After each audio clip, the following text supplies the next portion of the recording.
मी doctor Ahmad कातली हॉस्पिटलमध्ये consultant gynaecologist आणि sonologist आहे। इथे सगळे प्रकारचे स्त्री रोग निदान होतात। जितनी खुशी मुझे बेंगलुरु यूनिवर्सिटी में बात करते वक्त मैसूर के अवाम के सामने बात करते वक्त हुई, उतनी खुशी आज हो रही है, क्योंकि ये मेरा अपना शहर है, ये मेरे अपने लोग हैं। मैं कई दिनों से ये चाहता था कि मेरे अपने लोग मुझे सुने, मेरे अपने लोगों को मैं ये बातें बता सकूं। ये तारीख जो सामने आई मेरी तरफ से, इसमें कई लोगों ने अपनी तरफ से जो है योगदान दिया हुआ है। जब मेरी किताब का इजरा हो रहा था पहली मर्तबा, तो उसकी निजामत राम गायकवाड़ सर कर रहे थे, और मेरे साथ में जो लोग कंधे से कंधा लगाकर खड़े रहते हैं, उनमें मैं हमेशा से मेरे घर में भी बोलते वक्त कहता हूँ कि जो लोग मतलब मेरे बाद में कुछ अगर प्रॉब्लम आए तो कौन अगर तुमको सपोर्ट कर सकता है, तो उनमें से मैं मुकाशी सर का नाम लेता हूँ। कई ऐसे दोस्त हैं। तो ये असल भारत है, याद रखिए, ये असल भारत है। मैंने जब लास्ट टाइम हम लोगों ने 2 महीने पहले मेरे किताब की 6ठी एडिशन पब्लिश हुई डायमंड पब्लिकेशन की तरफ से, तो हम लोगों ने ऑनलाइन डेटा चेक किया। जो सल्तनत खुदादाद मेरी किताब है, तकरीबन आज की डेट में 27,000 कॉपीज का सेल है उसका।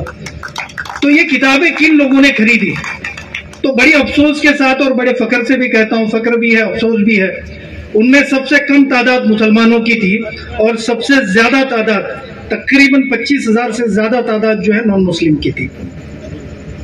तो ये फख्र करने वाली भी बात है और बड़ी शर्मिंदगी की भी बात है कि मुसलमान इतना कम पढ़ता है।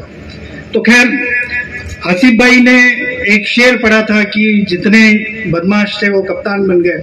उसी एक वाक़ये से मैं शुरुआत करता हूँ। देखिए, हमेशा से मुसलमानों को अपनी हुब्बुल वतनी को प्रूव करने के लिए कहा जाता है, इस वतन से मोहब्बत को प्रूव करने की दावत दी जाती है या छेड़ा जाता है, उस पर ट्रोल किया जाता है मुसलमानों को।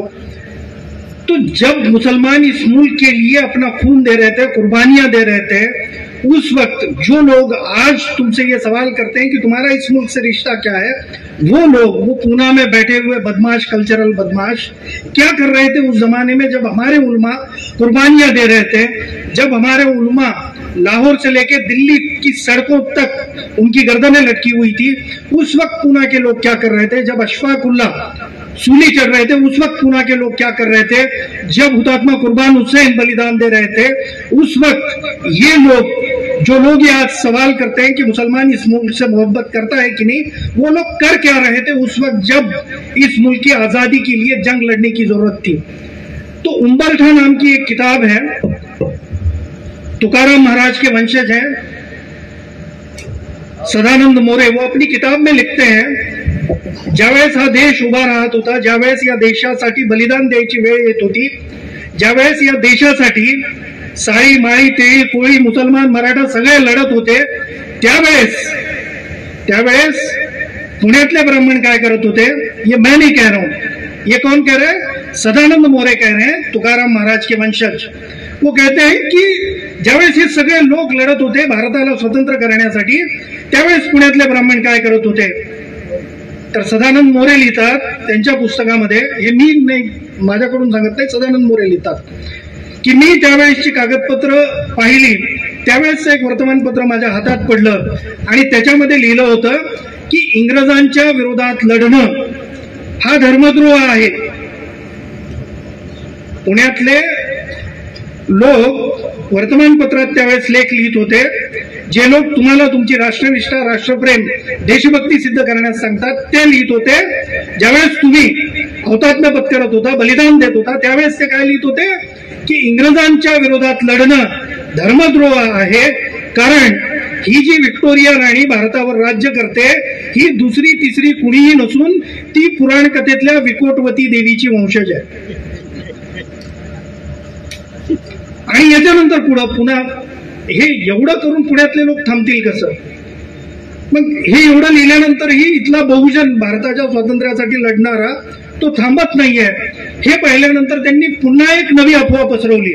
त्यातल्या काही शास्त्र्यांनी, चिपळूणकरांनी वगैरे सगळ्यांनी एक लेख लिहिला त्याच वर्तमानपत्रात पुन्हा, आणि त्यांनी म्हटलं की अरे हिंदूंनो, तुम्ही पहा, आम्ही पाहिलेलं आहे आम्ही डेक्कनच्या प्रसिद्ध पुलावरून त्या मुळामुठा नदीत आंघोळ करणाऱ्या इंग्रजांना पाहिलंय. ते हनुमानासारखे लाल दिसतात. ते हनुमानासारखे लाल दिसतात. आणि इतकंच नाही तर काही इंग्रज अधिकाऱ्यांच्या ढुंगणामध्ये शेपटी सुद्धा आहे. आता हे लोक इंग्रजांच्या ढुंगणामध्ये त्यांच्या गुलामीचे संदर्भ शोधणारे त्या समाजाला राष्ट्रनिष्ठा शिकवतात ज्या समाजाच्या बापानं या देशाचं पहिलं राष्ट्रगीत लिहिलं होतं. शिट्ट्या वाजवायच्या नाही, नाहीतर मी भाषण बंद करेन. तर कुणी लिहिलं होतं? कौन, किसने लिखा था इस मुल्क का पहला राष्ट्रगीत? किसने कहा था कि ये मुल्क जो है ये मेरा है? किसने इस मुल्क के हुब्बुल वतनी का गीत पहली मर्तबा गाया था? रविंद्रनाथ टैगोर से पहले जिसने राष्ट्रगीत लिखा था उस शख्स का नाम अमीर खुसरो है. अमीर खुसरो ने इस मुल्क का पहला राष्ट्रगीत लिखा था. उस राष्ट्रगीत में देखिए अमीर खुसरो क्या कहते हैं. अमीर खुसरो अपने आप को तूती हिंद कहते थे. हिंद का तोता यानी हिंद की स्तुति गाने वाला तोता कहते थे अपने आप को. वो अमीर खुसरो अपने गीत में कहते हैं, अपने राष्ट्रगीत में कहते हैं, हस्त मेरा मौलिद व मावा वतन, हिंद मेरी जन्मभूमि मेरा देश है, किश्वर हिंद बहिष्ट पर जमीनस, अगर दुनिया में कहीं स्वर्ग है तो वो भारत ही में है, भारत ही में. इसके बाद अमीर खुसरो कहते हैं, दीज रसूल आमदा है कोई जमरा दीन, भारत पर प्रेम करना, भारत से प्यार करना मेरे मजहब का हिस्सा है, मेरे धर्म का एक भाग है, क्योंकि मेरे रसूल ने कहा है जिस मुल्क में तुम रहते हो उस मुल्क से मोहब्बत करो. इसके बाद अमीर खुसरो कहते हैं, गर वतन अज हिंद हासिले हूं, बाग व फिरदोस शुदी मंजिले हूं.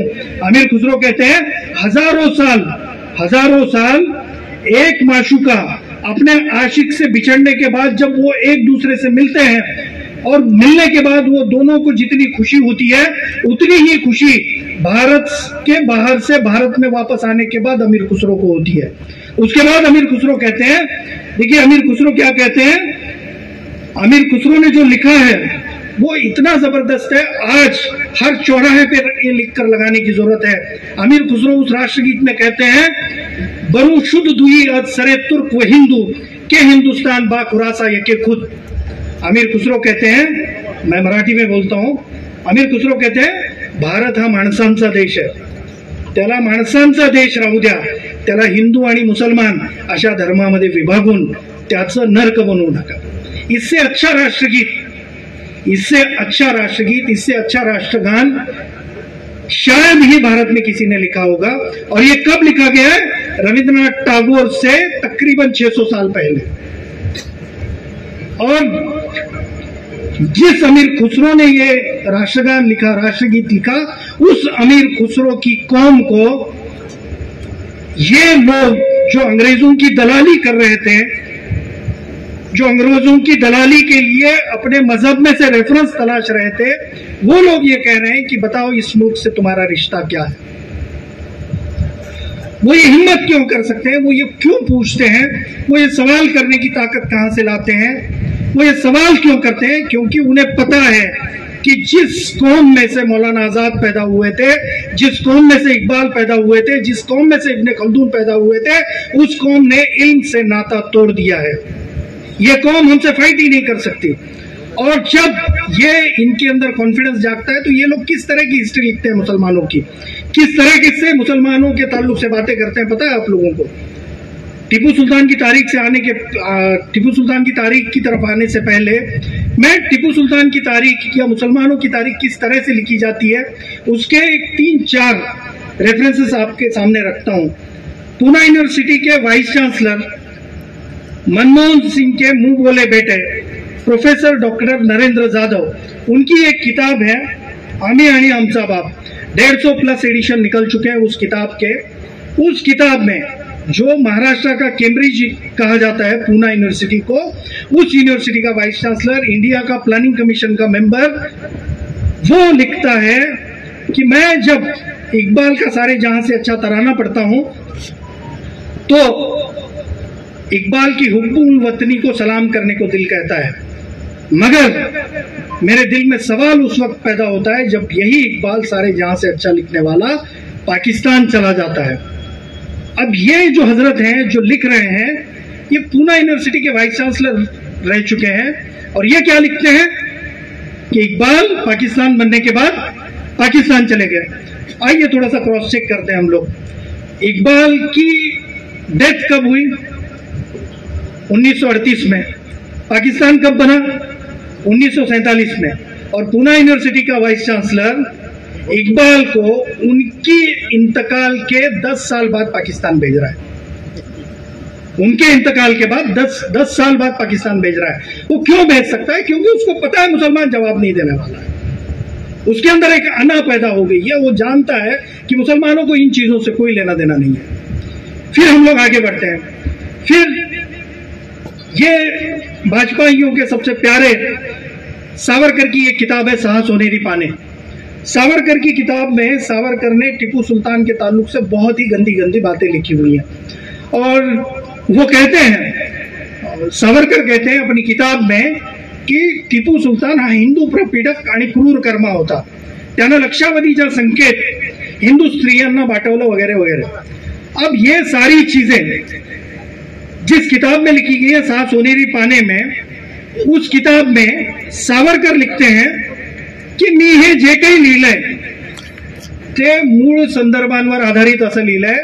त्यावेळेसची मूळ कागदपत्र मी पाहिली आहेत आणि मला इंग्लंडमध्ये असताना ब्रिटिश लायब्ररीमध्ये, इंडिया ऑफिस लायब्ररी जी ब्रिटिशमध्ये आहे, इंग्लंडमध्ये आहे, तिथं कर्नल माइल्सचा हिस्ट्री ऑफ मैसूर नावाचं एक पुस्तक सापडलं। त्या पुस्तकावर आधारित मी हे सगळं लिहिलंय। अब ये पढ़ने के बाद में मेरे दिमाग में एक सवाल पैदा हुआ, अगर हकीकत में टीपू सुल्तान ने लाखों की तादाद में हिंदू औरतों को मजहब तब्दील कराया होगा या उन पर जुल्म और ज्यादती की होगी, तो ऐसे बादशाह की तारीख मुझे नहीं लिखनी है। जो जालिम है उसकी तारीख लिखने की जरूरत नहीं है, मगर मैं सावरकर पर भरोसा भी नहीं करूंगा क्योंकि सावरकर सच्चा नहीं हो सकता।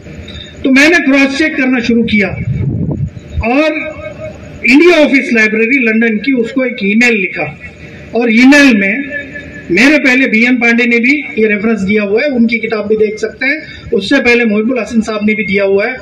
तो हमने एक ईमेल लिखा, ईमेल लिखकर पूछा कि हमारे यहाँ पे सावरकर नाम के एक ऑथर हैं, एक मोर्रिक हैं, उन्होंने अपनी किताब में ऐसा ऐसा लिखा है और उन्होंने रेफरेंस दिया है कि मैंने जो कुछ लिखा हुआ है वो कर्नल माइल्स की किताब से लिखा हुआ है, और कर्नल माइल्स की किताब की एक कॉपी जो है, कर्नल माइल्स की किताब की कॉपी जो है ओरिजिनल, वो रखी हुई है इंडिया ऑफिस लाइब्रेरी में। तो इंडिया ऑफिस लाइब्रेरी ने हम लोगों को जवाब दिया और कहा कि कर्नल माइल्स नाम का कोई शख्स ब्रिटिश ईस्ट इंडिया कंपनी की तारीख में नहीं हुआ, उसने हिस्ट्री ऑफ मैसूर या हिस्ट्री ऑफ इंडिया नाम की कोई किताब लिखी नहीं, और वैसा कोई शख्स ब्रिटिशर्स की तारीख में हुआ ऐसा रेफरेंस हमारे पास में अवेलेबल नहीं है। इसका मतलब यह था कि जो शख्स पैदा नहीं हुआ, जिसने किताब नहीं लिखी, उसके नाम से एक मनगढ़ंत किताब का हवाला देके सावरकर ने अपनी किताब में टीपू सुल्तान की बदनामी की। वो ये कर सकता था क्योंकि उसे ये पता था कि मुसलमान इसका जवाब देने वाला नहीं है। अब इसके बाद हम लोग आते हैं, महाराष्ट्र में एक बहुत फेमस न्यूज चैनल है, उसने टीपू सुल्तान पर एक डॉक्यूमेंट्री बनाई। डॉक्यूमेंट्री में उन्होंने दावा किया कि सन 1745 में टीपू सुल्तान ने 5000 अयंगार ब्राह्मणों का कत्ल किया। ये डॉक्यूमेंट्री तेजी से वायरल हुई। बहुत सारे लोगों ने मुझे सवाल किया कि अगर ऐसा है तो तुम टीपू सुल्तान का नाम क्यों लेते हो। कई मुसलमानों ने सवाल किया, तो मैंने मुसलमानों से कहा कि थोड़ा सा क्रॉस चेक किया करो, थोड़ा सा। ये चैनल जो है टीपू सुल्तान पर इल्जाम लगा रहा है कि सन 1745 में टीपू सुल्तान ने 5000 अयंगार ब्राह्मणों की हत्या की। आप थोड़ा सा क्रॉस चेक कीजिए, गूगल पर जाइए, डालिए टीपू सुल्तान की बर्थ डेट क्या है, आपके सामने बर्थ डेट आती है 10 नवंबर 1750। जो शख्स 1750 में पैदा हुआ, मेरा सवाल यह है क्या वो शख्स अपनी पैदाइश से पहले सन 1745 में 5000 अयंगार ब्राह्मणों का कत्ल कर सकता है? इल्जाम देखिए कितने घटिया किस्म के इल्जाम हैं। इन लोगों को शर्म तक आती नहीं है कि मामूली से क्रॉस चेक हो सकता है। मामूली से सवाल उठाए जा सकते हैं, मगर इन लोगों ने वो किया, धड़ल्ले से डाला सारी चीजें। क्यों? क्योंकि उन्हें पता था कि सामने से रिप्लाई नहीं आने वाला है, सामने से सवाल नहीं उठाया जाने वाला है, तो उन्होंने लिखा। फिर आगे देखिए, ये मामला यहाँ पे खत्म नहीं होता। आपके ताल्लुक से आपके बच्चों को यूनिवर्सिटीज में जो पढ़ाया जाता है वो क्या होता है? आपने कभी अपने बच्चों की किताबें सिलेबस की खोल के देखी? आपके बच्चे क्या पढ़ते हैं? आप जानना ही नहीं चाहते, आपको फुर्सत ही नहीं है। पूना यूनिवर्सिटी ने कोरोना में, लॉकडाउन में ऑनलाइन एग्जाम ली पॉलिटिकल साइंस की, और उसमें बीए पेपर सेकंड के लिए एक सवाल पूछा, जिहाद किस टाइप का दहशतगर्दी का नमूना है? ऑप्शन दिए, वहाबी दहशतगर्दी, मोहम्मदन दहशतगर्दी, शिया दहशतगर्दी, सुन्नी दहशतगर्दी। न्यूज छपी पुरानी नाम के अखबार में, फ्रंट पर मुसलमानों की किसी तंजीम ने कोई आवाज नहीं उठाई। आवाज उठाई सत्यशोधक विद्यार्थी संगठन जो हमारे दलित भाइयों की है। फिर उसके बाद यूनिवर्सिटी ने माफी मांगी। मामला सिर्फ यहां पे खत्म नहीं होता है। अब हम लोग आते हैं शिवाजी यूनिवर्सिटी की तरफ। शिवाजी यूनिवर्सिटी, ये आखिरी रेफरेंस देता हूं, फिर हम लोग जो है टीपू सुल्तान की तारीख की तरफ आएंगे। शिवाजी यूनिवर्सिटी, जब मैं शिवाजी यूनिवर्सिटी में पढ़ता था तब हमें एक किताब पढ़ाई जाती थी बीए पेपर थर्ड को हिस्ट्री के लिए। किताब का नाम था मध्ययुगीन भारताचा इतिहास। राइटर थे फड़के और लिमये। इन्होंने किताब में लिखा कि अब तक ये बात बताई जाती है कि ताजमहल शाहजहां ने बनाया। देखिए, यूनिवर्सिटी में पढ़ाया जा रहा है। अब तक ये बात बताई जाती है कि ताजमहल शाहजहां ने बनाया, मगर पीएन ओक ने ताजमहल हे तेजो महल आए नाम की किताब लिखी हुई है और उसमें बहुत सारे रेफरेंस दिए गए हैं। ये यूनिवर्सिटी की किताब में लिखा हुआ है। अब इसको जब हम लोग क्रॉस चेक करने लगे कि भाई ठीक है, ताजमहल अगर शाहजहां ने नहीं बनाया है तो क्रॉस चेक करेंगे, क्रॉस चेक करने लगे, तो ये पीएन ओक ने किताब लिखने के बाद सुप्रीम कोर्ट में अपने किताब का हवाला देके एक याचिका दायर की थी। 1980-90 का शायद पीरियड है। तो सुप्रीम कोर्ट ने पीएन ओक पर 5,000 रुपए पेनल्टी चार्ज करके कहा था, इन बेवकूफाना चीजों के लिए सुप्रीम कोर्ट के पास वक्त नहीं है। जिन बेवकूफाना चीजों के लिए सुप्रीम कोर्ट के पास वक्त नहीं था, उन बेवकूफाना चीजों के लिए शिवाजी यूनिवर्सिटी के पास वक्त था। तो शिवाजी यूनिवर्सिटी ने किताब में ये बात डाली और पीएन ओक का रेफरेंस दिया, और बच्चों को जो किताबें सजेस्ट की पढ़ने के लिए पीएन ओक की, उसमें एक किताब थी इस्लामी परचक्राची शुरुआत। देखिए आपके बच्चे क्या पढ़ रहे हैं।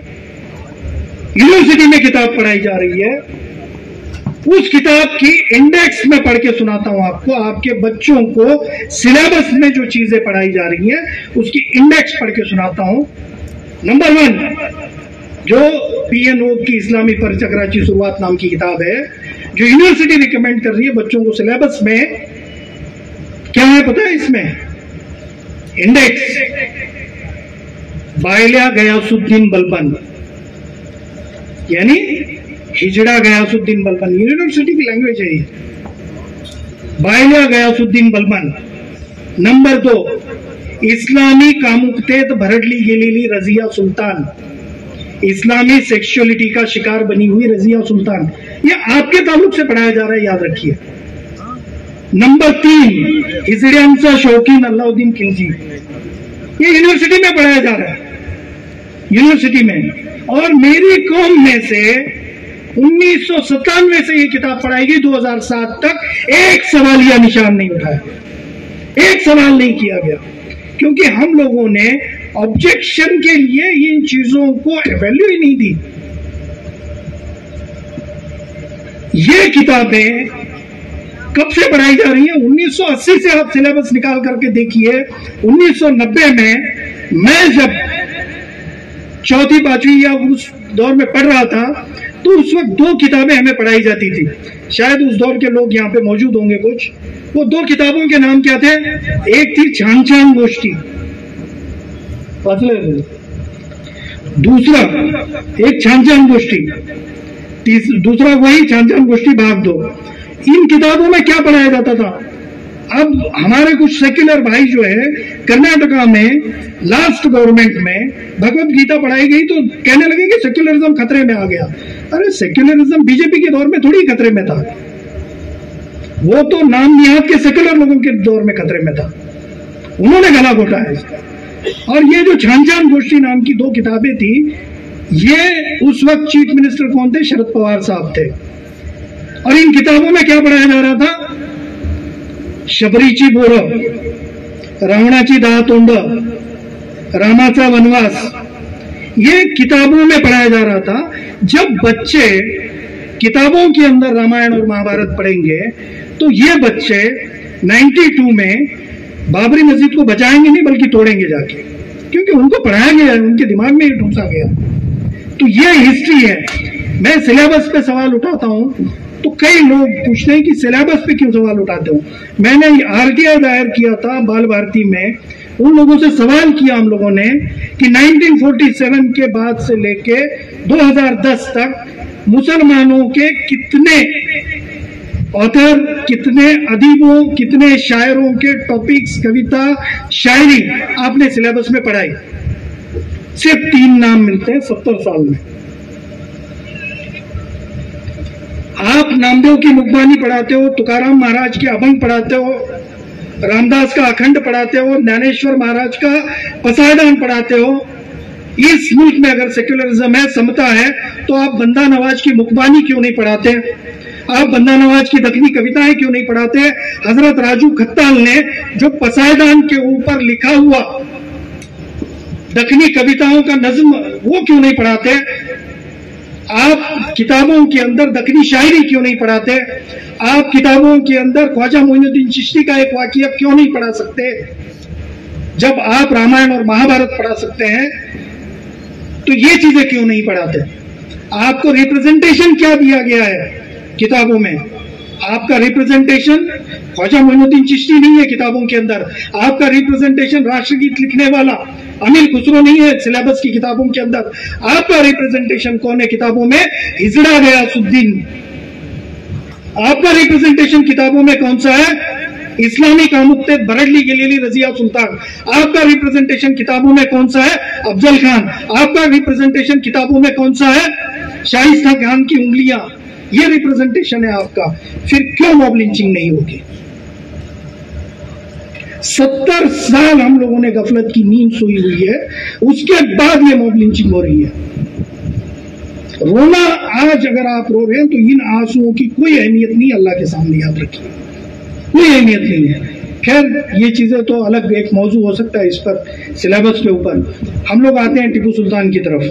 टीपू सुल्तान से पहले हैदर अली की तारीख को समझना जरूरी है। देखिए टीपू सुल्तान और हैदर अली को बदनाम क्यों किया जाता है, उसका एक अहम रेफरेंस जो है हैदर अली की हिस्ट्री में मिलता है। हैदर अली अपनी हुकूमत जो है अपने दम पे बनाते हैं। बनाने के बाद में वो मोर्चा लेकर के एक महाज पर जाते हैं दक्कन में, दक्कन के आखिरी हिस्से में केरला की तरफ। तो वहां के अछूत भाई जो हैं वो आकर हैदर अली को मिलते हैं और कहते हैं कि आप इंसाफ पसंद बादशाह हैं, हमने आपकी बातें बहुत सुनी है, आपके ताल्लुक से बहुत सुना हुआ है। यहाँ के नायर, यहाँ के ब्राह्मण जो हम पर बहुत जुल्म ज्यादती करते हैं, तो आप जो है हमें इस जुल्म और ज्यादती से निजात दिलाइए। तो हैदर अली सारी मालूमात लेते हैं कि क्या जुल्म होता है इन पर, और उसके बाद हैदर अली इस मुल्क में पहली मर्तबा अनटचेबिलिटी के खिलाफ कानून बनाते हैं। वो कानून में क्या है? वो कानून में 5 पॉइंट है। 3 पॉइंट यहाँ के ब्राह्मणिज्म को चैलेंज करने वाले हैं। पहला अनटचेबिलिटी के खिलाफ का पहला कानून हैदर अली ने बनाया। उस कानून में जो 3 पॉइंट है अहमियत वाले, वो मैं आपको पढ़ के सुनाता हूं।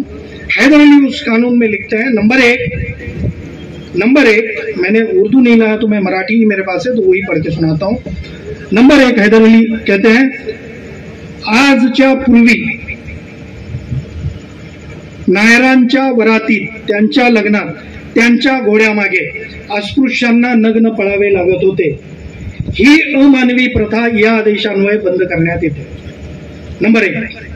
नंबर 2, शस्त्र धारण करणं. हे शब्द, ये जो सेंटेंस है ना, ये बहुत अहमियत वाले है. शस्त्र धारण करणं मानवी समाजाच्या सन्मानासाठी गरजेचं आहे. हैदर अली लिखते शस्त्र धारण करणं यानी हथियार इस्तेमाल करना उस दौर की ये है, मानवी समाजाच्या सन्मानासाठी गरजेचं आहे. पण या आदेशापूर्वी अस्पृश्य भावंडांना शस्त्र धारण करण्याची परवानगी नव्हती. ती परवानगी या आदेशान्वये उठवली जाते. अस्पृश्य भावंड याच्यानंतर आपल्या आयुष्याच्या सन्मानासाठी, आपल्या जीवनाच्या सन्मानासाठी, आपल्या जीवनाच्या रक्षणासाठी शस्त्र वापरू शकतात आणि उच्चवर्णीयांच्या विरोधातही लढू शकतात. नंबर 2. नंबर 3, नायरांना जे आजपर्यंत या मालबार पट्ट्याच्या समाजरचनेमध्ये उच्च समजले जात होते, त्यांना जर माझ्या राज्यात राहायचं असेल तर त्यांना अस्पृश्यांच्या बरोबरीनं राहावं लागेल. सर्वांचा सामाजिक स्तर एकसारखा असेल, कुणी छोटा कुणी मोठा असणार नाही. हैदर अली को ये जो प्रेरणा मिली थी, कौमी जो इक्विलिटी की, ये प्रेरणा कहाँ से मिली थी? ये हज्जतुल विदा के खुतबे से मिली थी, याद रखिए. उसका ये इम्प्लीमेंटेशन था और ये भारत की भूमि में अनटचेबिलिटी के खिलाफ का पहला कानून था. अब जो लोगों के मजहब में, जो लोगों के फिलोसफी में, जो लोगों के फलसफे में अनटचेबिलिटी एक अहम मुद्दा था, जो दलितों को निचला समझते थे, अपने आप को ऊंचा समझते थे, उन लोगों के अहंकार को हैदर अली ने अपने तलवार के नोक के नीचे रौंद दिया और इंसानियत का पैगाम दिया. इसीलिए ये नागपुर और पूना के इंसानियत के दुश्मनों को हैदर अली का इतिहास चुभता है और वो उनको बदनाम करने लगते हैं. अब नंबर 2, ये क्यों बदनाम करते हैं? रेफरेंसेस बहुत है, याद रखिए. ये क्यों बदनाम करते हैं हैदर अली और टीपू सुल्तान को? नंबर 2 का मुद्दा आता है, हैदर अली एक दौर में सब देखते हैं कि अंग्रेज जो है हर एक को परेशान कर रहा है और हम लोग अगर मुत्तहिदा होकर इनके खिलाफ नहीं लड़ते हैं तो हम खत्म हो जाएंगे, हमारा नामो निशान मिट जाएगा. उस वक्त हैदर अली क्या करते हैं, मराठाओं को, मराठा उस वक्त थे नहीं, पेशवाओं को, नाना फडणवीस को, मराठा थे नहीं, इसका मतलब यह है कि मराठों की सत्ता जो है वो पेशवाओं ने हथिया ली थी पूना के. तो पेशवाओं ने, ये जो वर्डिंग है ना, ये बहुत याद रखनी चाहिए, ये बहुत डेंजरस होती है. मराठा और पेशवा में हम लोग फर्क नहीं करते हैं, उर्दू की किताबों में ये बहुत बड़ी गलती है. तो ये बहुत अहमियत वाला मुद्दा है कि पेशवाओं को लेटर लिखा, निजाम हैदराबाद को लेटर लिखा, अदोनी के नवाब को लेटर लिखा, होलकर को लेटर लिखा, शिंदे को लेटर लिखा और सबको एक बात कही. हैदर अली ने कहा कि देखिए, अंग्रेज हमारा हकीकी दुश्मन है, अगर हम लोग मुत्तहिदा होके इसके खिलाफ नहीं लड़ते हैं तो आने वाले कल में ये सबको अलग अलग खत्म कर देंगे. उस वक्त हैदर अली की इस बात की तरफ किसी ने ध्यान नहीं दिया और हैदर अली के लेटर को कचरे के डब्बे में फेंक दिया. उसके बाद में एक तारीखी वाकया पेश आता है.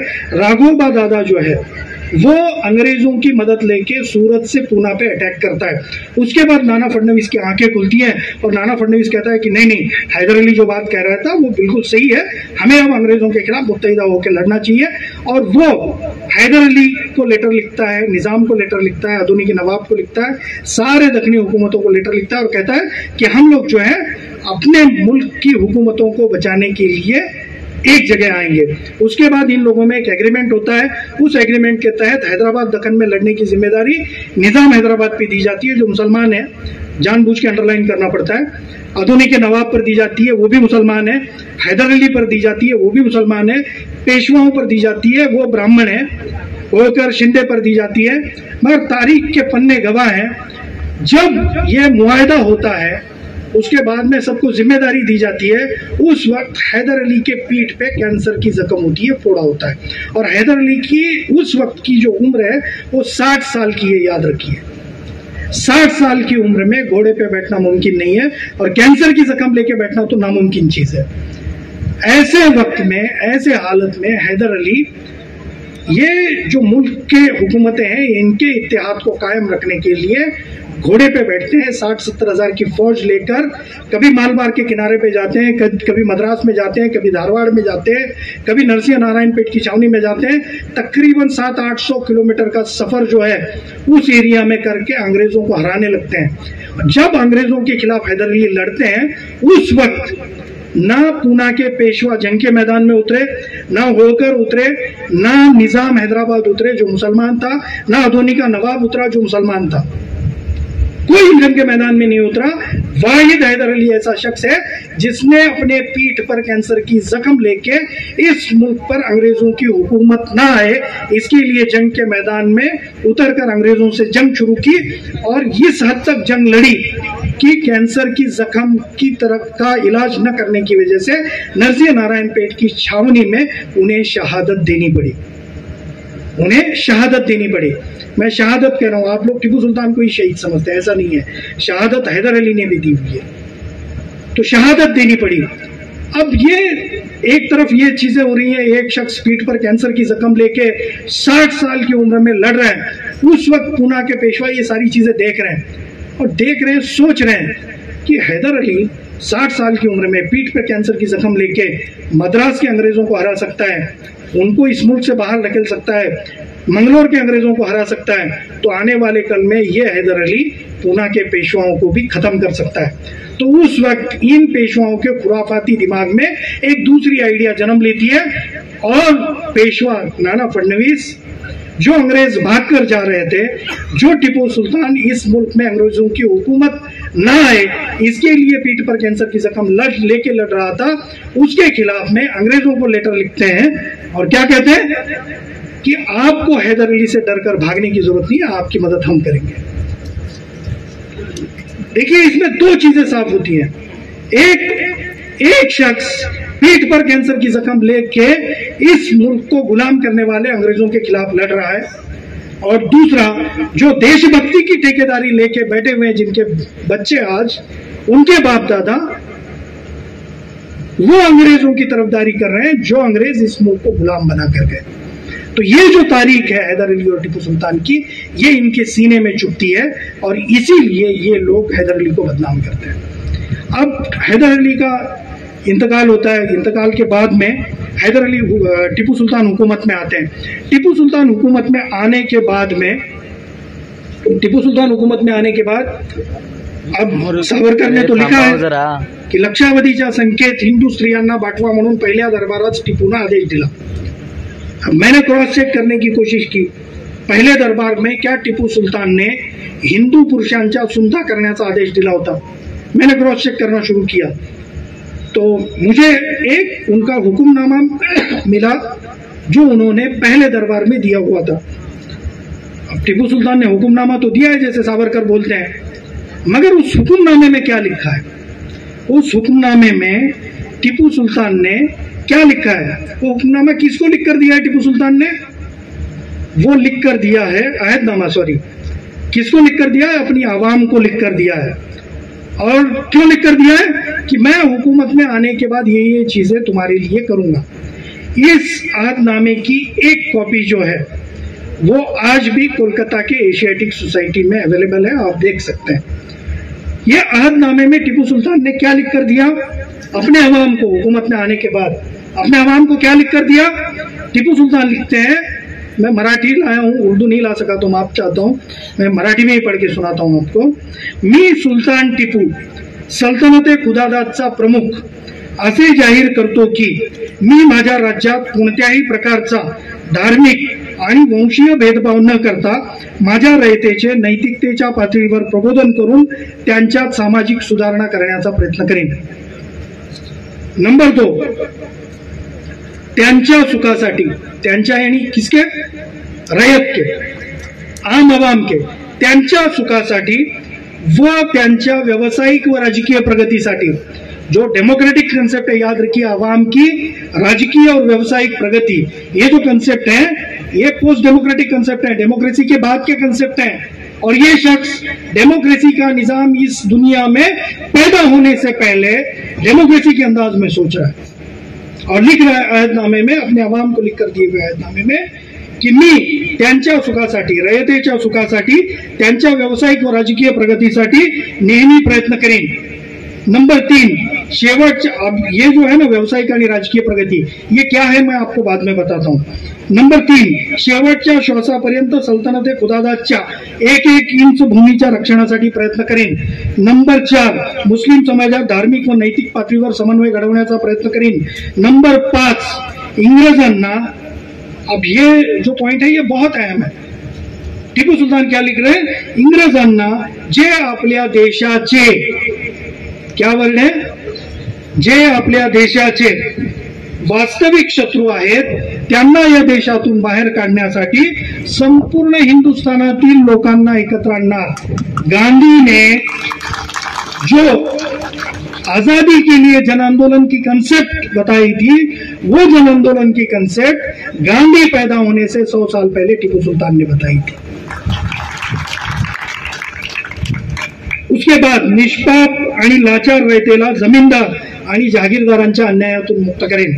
नंबर 7, राज्यात आढळणाऱ्या चुकीच्या धार्मिक आणि सामाजिक चालीरीती संपवण्यासाठी प्रयत्न करेन. छूत अछूत को खत्म किया और भी बहुत सारी चीजें, जैसे वेश्या व्यवसाय वगैरह उस दौर में आम था, औरतों की खरीद फरोख्त आम थी, उसको बंद कर दिया गया. फिर गुलामों की खरीद फरोख्त को बंद कर दिया गया. वेळ प्रसंगी गरज पडल्यास देशाच्या संरक्षणासाठी परकीय मदत घेईन. टर्की के खलीफा को लेटर लिखा, फ्रांस के बादशाह को लिखा, नेपोलियन को लेटर लिखा. नेपोलियन को जगत जेता कहा जाता है. उस नेपोलियन के कई लेटर हैं जो टिपू सुल्तान को लिखे हुए हैं, और टिपू सुल्तान को नेपोलियन कहता है कि तुम्हारी जो युद्ध नीति है वो दुनिया में नंबर 1 है, मेरी युद्ध नीति में क्या क्या प्रॉब्लम है तुम मुझे बताओ. ये लेटर्स हैं टिपू सुल्तान को लिखे हुए नेपोलियन के. और नेपोलियन को जगत जेता कहा जाता है, मगर टिपू सुल्तान को याद नहीं किया जाता. क्यों याद नहीं किया जाता? क्योंकि आप याद करवाते नहीं हैं. जब आपको सवाल पूछा जाता है हु इज टिपू सुल्तान, आप खामोश हो जाते हैं. ये बताना चाहिए. अब टिपू सुल्तान ने सिर्फ एक अहदनामा लिखा क्या? नहीं, टिपू सुल्तान ने अपनी जिंदगी में 2 अहदनामे लिखकर दिए थे, उसमें इकरारनामे लिखकर दिए थे. उसमें का पहला इकरारनामा जो है, टिपू सुल्तान ने उनकी बतौर शहजादा अनाउंसमेंट होने से पहले अपने बाप को लिखकर दिया था, हैदर अली को. हैदर अली ने क्यों लिखकर लिया था ये टिपू सुल्तान से? क्योंकि शहजादा बनने के बाद में, हुकूमत का वारिस बनने के बाद में तुम्हें क्या क्या करना है और क्या नहीं करना है ये लिख कर देना पड़ेगा. तो ये भी टिपू सुल्तान ने लिख कर दिया. इसमें भी 8 पॉइंट है. इसकी एक कॉपी इंडिया ऑफिस लाइब्रेरी में अवेलेबल है, तो वो मैं आपके सामने पढ़कर सुनाता हूं. इसकी तशरीह नहीं करता क्योंकि वक्त कम है.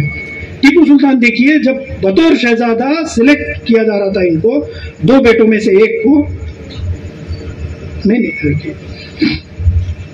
2 बेटों में से एक को सिलेक्ट किया जा रहा था, तो हैदर अली ने लिख कर दिया क्या करना है क्या नहीं करना है.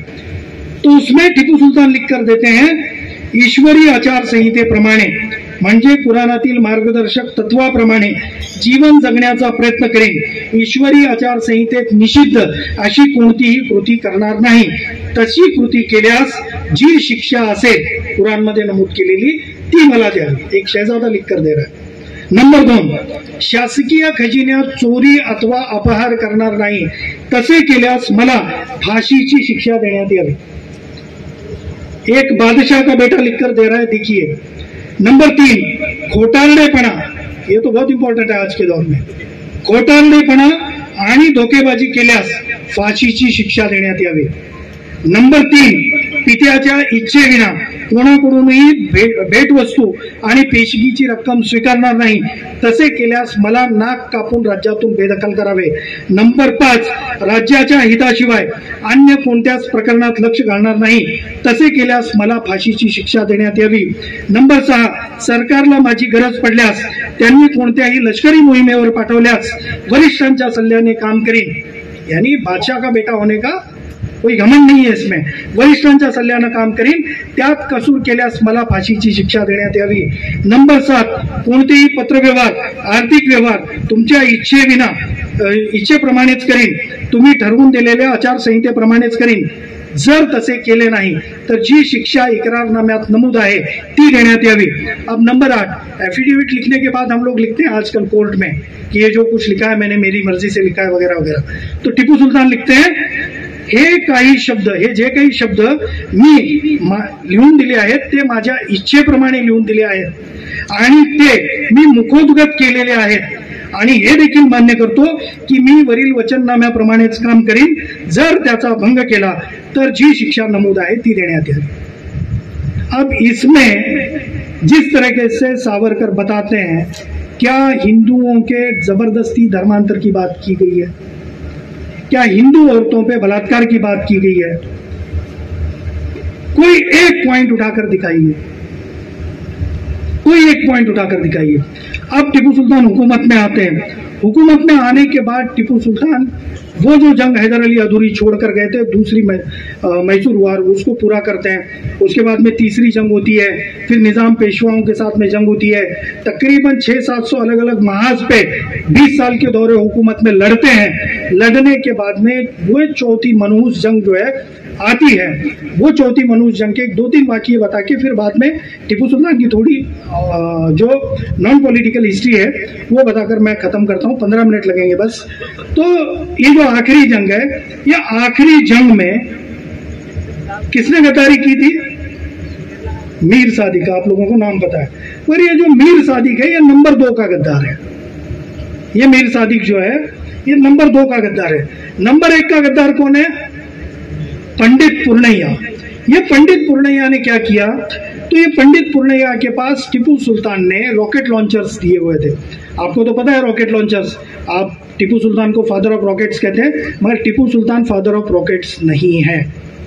मैं बहुत जिम्मेदारी से कह रहा हूँ, रॉकेट की टेक्नोलॉजी की निजात हैदर अली ने की थी, उसको डेवलप टीपू सुल्तान ने किया हुआ है। तो ये बात को समझना जरूरी है। हम लोग क्या करते हैं, किसी का एक सेंटेंस मिला कि उसको आगे बढ़ाना शुरू कर देते हैं, ऐसा नहीं है। अब्दुल कलाम साहब का सेंटेंस मिला तो उसको आगे बढ़ाने लगे, मगर अब्दुल कलाम साहब का भी क्रॉस चेक हम लोग नहीं करते।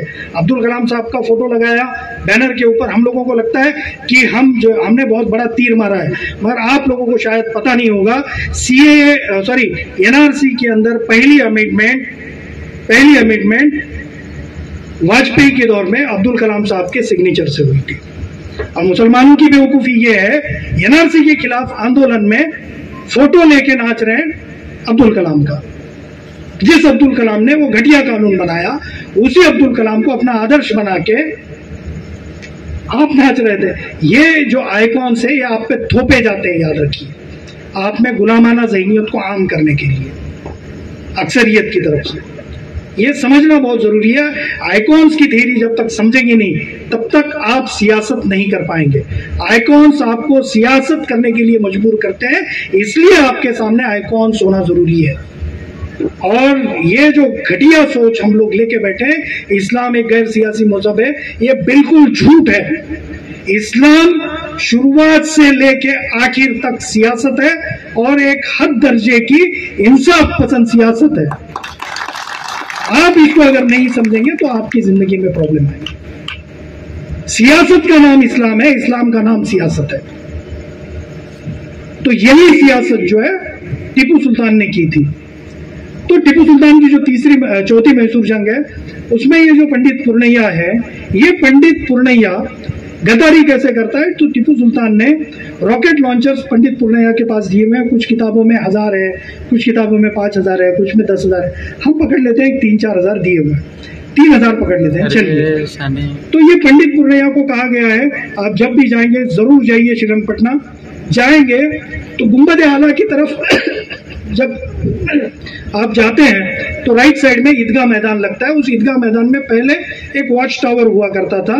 उस वॉच टावर पे कावेरी नदी की तरफ रुक करके इस पंडित पूर्णैया को खड़ा किया गया और इस पंडित पूर्णैया को कहा गया है कि जब अंग्रेजों की फौज आगे बढ़ेगी तो तुम्हें ये रॉकेट लॉन्चर से उन पर हमला करना है। अब एक रॉकेट लॉन्चर इंटू 20 पकड़ लेते हैं हम लोग, 10-20 घोड़े वाले, 10-20 पैदल चलने वाले, 20 इंटू 3000 कितने हो गए? 20-30 हजार तो फौज यही खत्म हो रही है। तो चौथी मैसूर जंग अंग्रेज लड़ी नहीं पाते, मगर इस पंडित पूर्णैया ने वो रॉकेट लॉन्चर का इस्तेमाल नहीं किया और उस फौज को आगे आने दिया। वो फौज आगे बढ़ती है। फिर वहां पे ये नंबर 2 का जो गद्दार है मीर सादिक खड़ा होता है, वो दरवाजा खोलता है जिसका नाम बोडी दरवाजा है। वहां से फौज आगे बढ़ती है। आगे बढ़ने के बाद फिर टिप्पू सुल्तान को इत्तला दी जाती है।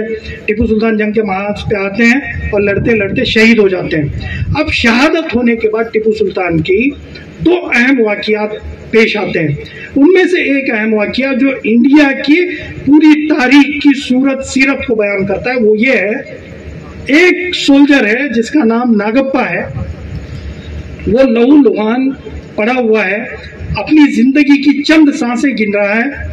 वो देखता है कि उसके सामने से ये गद्दार मीर सादिक घोड़े पे अंग्रेजों के साथ गुजर रहा है, तो वो आवाज देता है, देखिए चंद सांसें बची हुई हैं, लहू लुहान गिरा हुआ है। वैसी हालत में वो आवाज देता है, मीर सादिक साहब आप मेरे करीब आइए, मुझे टिप्पू सुल्तान का एक बहुत अहम राज आपको बताना है। तो मीर सादिक अपना घोड़ा लेके करीब आता है। तो उस वक्त ये नागप्पा जो आखिरी सांसें गिन रहा है वो कहता है कि और करीब आइए, घोड़े से नीचे उतर जाइए, मुझे एक बहुत राज की बात बतानी है।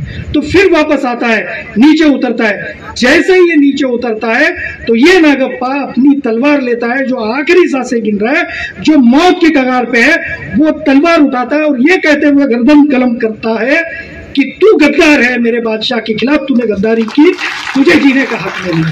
ये नागप्पा इस भारत की असल पहचान है, याद रखिए। अब हम तारीख को कैसे डिफाइन करना चाहिए?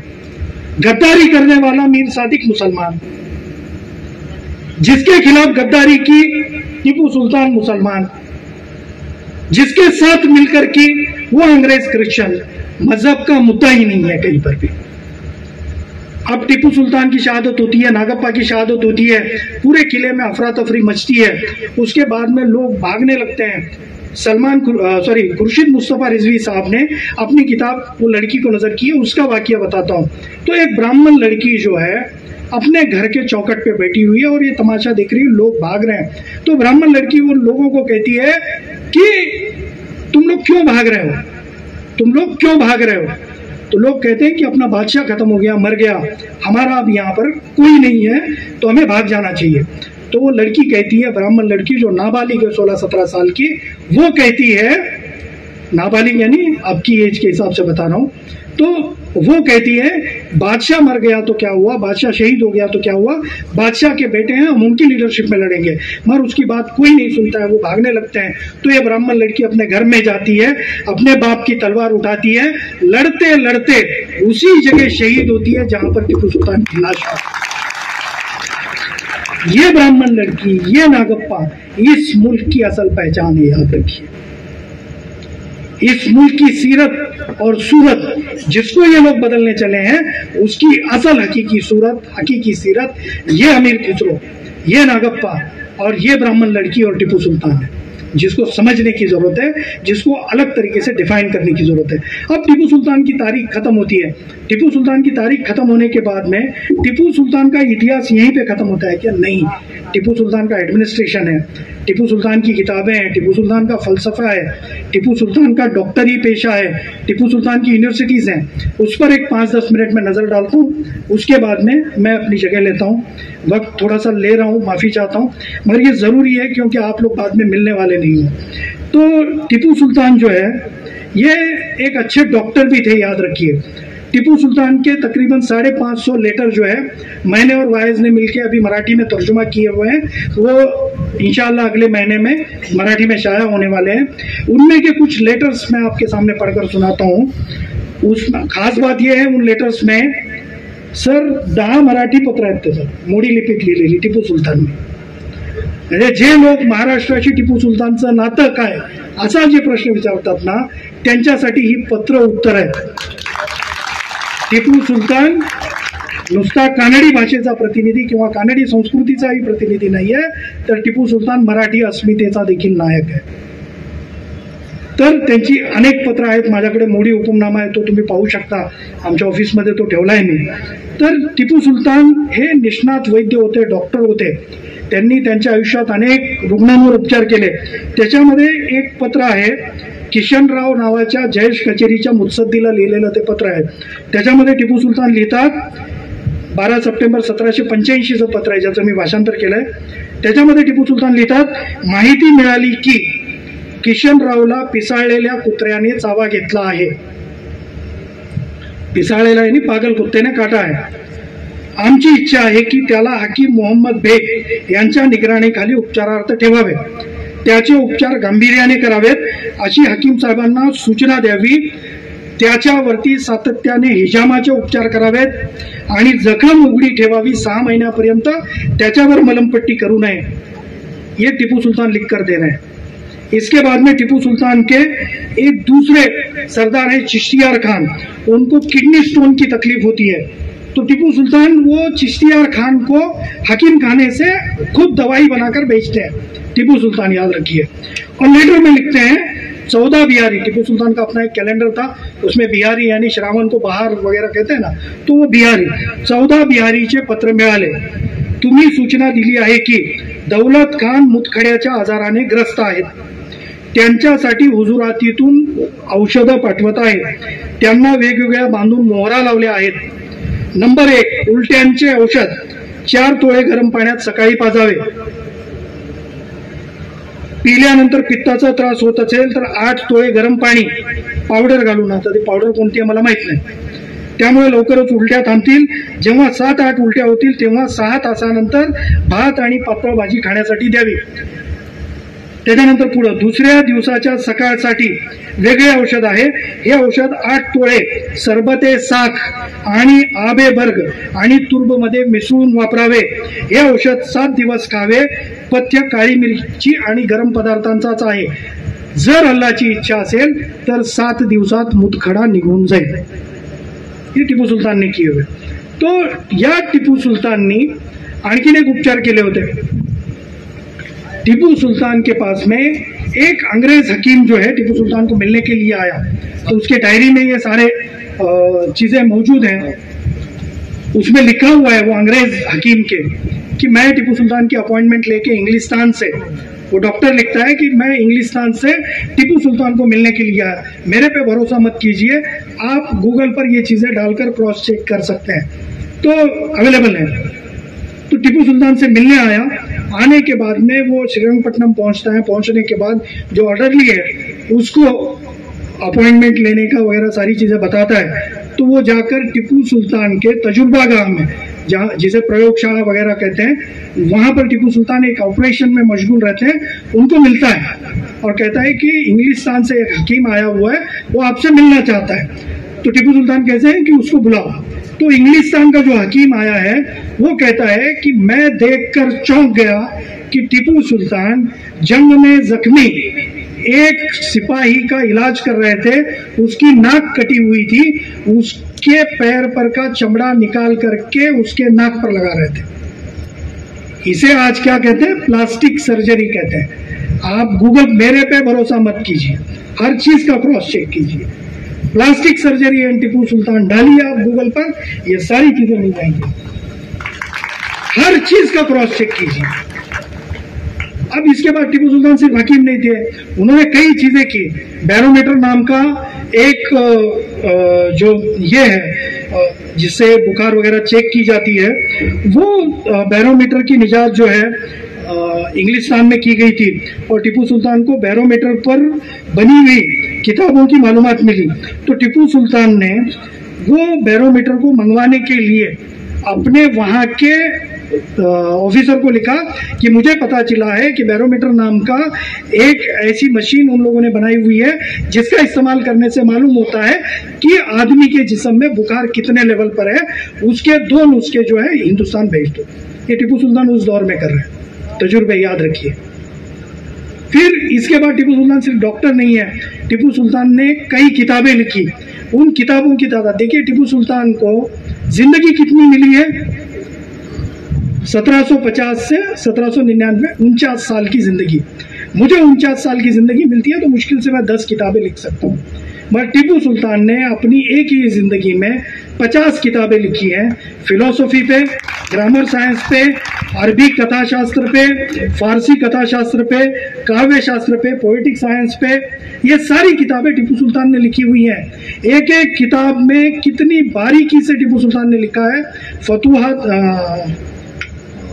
भूल रहा हूँ उस किताब का नाम, जो युद्ध शास्त्र पर की किताब है, जिसमें लड़ाई की, क्या नाम है उसका, फतुहातुल मुजाहिदीन।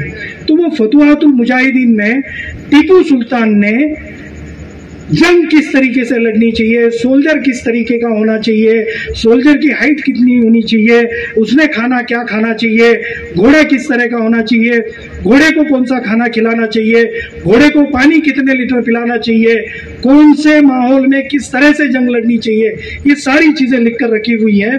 और सोल्जर को छुट्टी कब देनी चाहिए, किस हालत में छुट्टी देनी चाहिए, और कौन से कुशुन को, कौन से टुकड़ी को कहाँ पे इस्तेमाल करना है, ये सब लिखा हुआ है। तो ये सारी चीजें मैं पढ़ नहीं सकता, तकरीबन 7-8 पेजेस हैं इसमें। की एक चीज जो है, देखिए, सलामी किस तरह से दी जानी चाहिए। टीपू सुल्तान ने उस जमाने में अपना नेशनल एंथम भी बनाया हुआ था, राष्ट्रगीत भी बनाया हुआ था। टीपू सुल्तान लिखते हैं, जे राष्ट्रगीत बनवण्यात आलेलं आहे त्या राष्ट्रगीताला बँड पथकासोबत दिवसात 2 वेळा वाजवण्यात यावं, सकाळी ध्वज फडकवण्यात यावा, त्यावेळेस राष्ट्रगीत वाजवावं आणि सूर्यास्ताच्या आधी ध्वज खाली उतरवण्यात यावं आणि त्यावेळेसही बँड पथकानं राष्ट्रगीत वाजवलं पाहिजे। तो वो बैंड पथक में कितने लोग होने चाहिए, शहनाई किस तरीके से बजनी चाहिए, उसकी लैंग्वेज कैसी होनी चाहिए, ये सारी चीजें लिखकर रखी हुई है टीपू सुल्तान ने। तो इसमें ये जो लश्करी सलाम होते हैं ये कैसे करने चाहिए ये पढ़ता हूँ, फिर बाद में दूसरी चीजों की तरफ हम लोग आएंगे।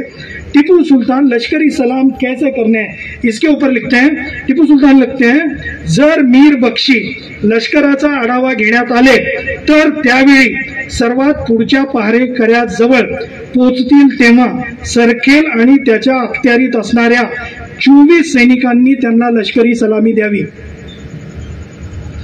नंबर 2, ज्यावेळेस सिपेदार आढावा घेण्यासाठी येतील तेव्हा जमादार आणि 12 सैनिकांनी सलामी द्यावी। नंबर 3, कवायतीच्या वेळी या लश्करी सलामीची गरज नसेल। ये सारी चीजें डिटेल्स लिखकर रखी हुई है। टीपू सुल्तान की लाइब्रेरी इतनी अहम थी, तकरीबन 1700-1800 किताबें थी उसमें। जब टीपू सुल्तान की शहादत हुई उसके बाद में अंग्रेजों ने ये लाइब्रेरी अपने ताबे में ली और लेके कहाँ लेकर गए पता है आपको? ये किताबें अंग्रेजों ने ले जाकर रखी ऑक्सफोर्ड और कैम्ब्रिज में। आज भी ऑक्सफोर्ड और कैम्ब्रिज के बच्चे टीपू सुल्तान की किताब पढ़ के सियासी हिदायत हासिल करते हैं।